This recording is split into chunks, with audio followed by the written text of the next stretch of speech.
ಸರ್ಕಾರವನ್ನು ದುರ್ಬಳಕೆ ಪಡ್ಕೊಂಡು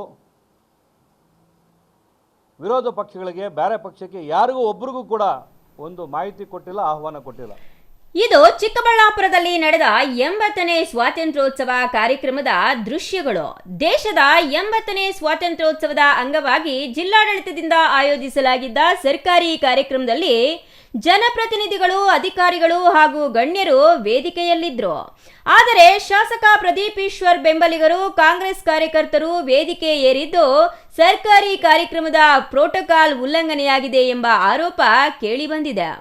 ಸರ್ಕಾರಿ ಕಾರ್ಯಕ್ರಮದ ವೇದಿಕೆಯಲ್ಲಿ ಯಾರು ಇರಬೇಕು ಎಂಬುದಕ್ಕೆ ಸ್ಪಷ್ಟವಾದ ಪ್ರೋಟೋಕಾಲ್ ಇದ್ರೂ ಅದನ್ನ ಕಡೆಗಣಿಸಿ ಕಾಂಗ್ರೆಸ್ ಕಾರ್ಯಕರ್ತರು ವೇದಿಕೆ ಏರಲು ಅವಕಾಶ ನೀಡಿದ್ದು ಹೇಗೆ ಎಂಬ ಪ್ರಶ್ನೆ ಇದೀಗ ಸಾರ್ವಜನಿಕ ವಲಯದಲ್ಲಿ ಕೇಳಿಬಂದಿದೆ.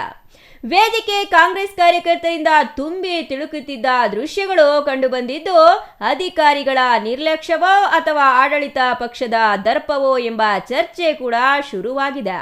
ಇನ್ನು ಘಟನೆಗೆ ಬಿಜೆಪಿ ಜಿಲ್ಲಾಧ್ಯಕ್ಷ ಸಿಕಲ್ ರಾಮಚಂದ್ರೇಗೌಡ ತೀವ್ರ ಆಕ್ರೋಶ ವ್ಯಕ್ತಪಡಿಸಿದ್ದಾರೆ. ಸ್ವಾತಂತ್ರ್ಯೋತ್ಸವದಂತಹ ಸರ್ಕಾರಿ ಕಾರ್ಯಕ್ರಮದಲ್ಲಿ ಸರ್ಕಾರಿ ಪ್ರೋಟೋಕಾಲ್ಗೆ ಬೆಲೆ ಇಲ್ಲದಂತಾಗಿದೆ. ಇದು ಸ್ವಾತಂತ್ರ್ಯ ದಿನಾಚರಣೆ ಕಾರ್ಯಕ್ರಮವೋ ಅಥವಾ ಕಾಂಗ್ರೆಸ್ ದಿನಾಚರಣೆಯೋ ಎಂದು ಜಿಲ್ಲಾಡಳಿತವನ್ನ ಪ್ರಶ್ನಿಸಿದ್ದಾರೆ. ಸರ್ಕಾರವನ್ನು ದುರ್ಬಳಕೆ ಪಡ್ಕೊಂಡು ವಿರೋಧ ಪಕ್ಷಗಳಿಗೆ ಬೇರೆ ಪಕ್ಷಕ್ಕೆ ಯಾರಿಗೂ ಒಬ್ಬರಿಗೂ ಕೂಡ ಒಂದು ಮಾಹಿತಿ ಕೊಟ್ಟಿಲ್ಲ, ಆಹ್ವಾನ ಕೊಟ್ಟಿಲ್ಲ. ವೇದಿಕೆ ಪೂರ ಸರ್ಕಾರ ಕಾರ್ಯಕ್ರಮ ಪೂರ ಜನ ಕಟ್ಟಿರ್ತಕ್ಕಂಥ ತೆರಿಗೆ ದುಡ್ಡಲ್ಲಿ ಪಕ್ಷಾತೀತವಾಗಿ ಮಾಡಬೇಕಾದ ಕಾರ್ಯಕ್ರಮ, ಸ್ವಾತಂತ್ರ್ಯ ದಿನಾಚರಣೆ ಕಾರ್ಯಕ್ರಮ, ಇಡೀ ದೇಶದ ಕಾರ್ಯಕ್ರಮ. ಜಿಲ್ಲೆಯಲ್ಲಿ ವೇದಿಕೆಯಲ್ಲಿ ಯಾರೊಬ್ಬರೂ ಬೇರೆಯವ್ರನ್ನ ಕರೆದಿರ, ಓನ್ಲಿ ಕಾಂಗ್ರೆಸ್ನ ಮುಖಂಡರನ್ನು ಕೂರಿಸ್ಕೊಂಡು ಸರ್ಕಾರಿ ಏನು ಇವತ್ತು DC ಇರ್ಬೋದು, SP ಇರ್ಬೋದು, ಅಧಿಕಾರಿಗಳು ಮಾಡಿರ್ತಕ್ಕಂಥದ್ದು ತುಂಬ ದಿವಸ ನಡೆಯಲ್ಲ. ಈ ಕಾಂಗ್ರೆಸ್ ಇರ್ತಕ್ಕಂಥದ್ದು ತುಂಬ ದಿವಸನೂ ಇರಲ್ಲ. ಅಧಿಕಾರಿಗಳು ಸ್ವಲ್ಪ ಜ್ಞಾನ ಇರಬೇಕು. ಇದು ಸರ್ಕಾರದ ಕಾರ್ಯಕ್ರಮ ಅಂತ ಹೇಳಿದ್ರೆ ಎಲ್ಲರೂ ಕರಿಬೇಕು, ಗೌರವ ಕೊಡ್ತಕ್ಕಂಥ ಕಾರ್ಯಕ್ರಮ. ಇದು ಇವತ್ತಿಗೆ ಕೊನೆ ಆಗಬೇಕು. ಮುಂಬರುವ ಕಾರ್ಯಕ್ರಮಗಳಿಗೆ ಎಲ್ಲರಿಗೂ ಗೌರವಿಸಬೇಕು, ಕಾರ್ಯಕ್ರಮ ಮಾಡಬೇಕಂತ ಆಗ್ರಹ ಮಾಡ್ತೀವಿ, ವಿನಂತಿ ಮಾಡ್ಕೊತೀವಿ.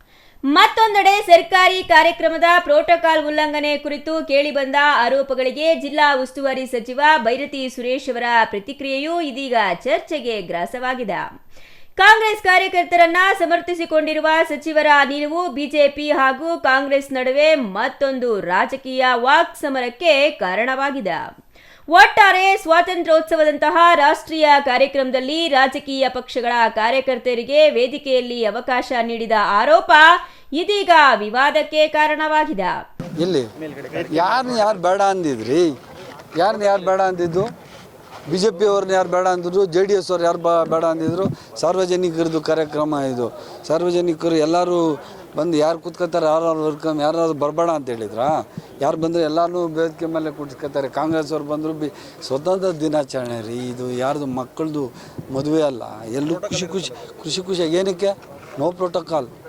ಎಲ್ಲರಿಗೂ ಸರ್ವ ಸ್ವತಂತ್ರ ದಿನಾಚರಣೆ ಭಾಗವಹಿಸಲಿಕ್ಕೆ BJP ಅವರು, JDS ಅವರು ಅವ್ರಿಗೆ ನಿಜವಾದದ್ದು ಈ ದೇಶದ ಮೇಲೆ ಏನಾದರೂ ಪ್ರೀತಿ ಇದ್ದರೆ ಅವರೇ ಬಂದು ಭಾಗವಹಿಸಬೇಕು. ಸರ್ಕಾರಿ ಕಾರ್ಯಕ್ರಮದ ಪ್ರೋಟೋಕಾಲ್ ಪಾಲನೆಯಾಗಿದೆಯೇ, ಅಧಿಕಾರಿಗಳಿಂದ ಲೋಪವಾಗಿದೆಯೇ ಅಥವಾ ರಾಜಕೀಯ ಪ್ರಭಾವಕ್ಕೆ ಮಣೆ ಹಾಕಲಾಗಿದೆಯೇ ಎಂಬ ಪ್ರಶ್ನೆಗಳಿಗೆ ಜಿಲ್ಲಾಡಳಿತದ ಉತ್ತರವೇನು ಎಂಬುದು ಕಾದು ನೋಡಬೇಕಾಗಿದೆ. ತೋಡನಹಳ್ಳಿ ರಮೇಶ್, CTV ನ್ಯೂಸ್, ಚಿಕ್ಕಬಳ್ಳಾಪುರ.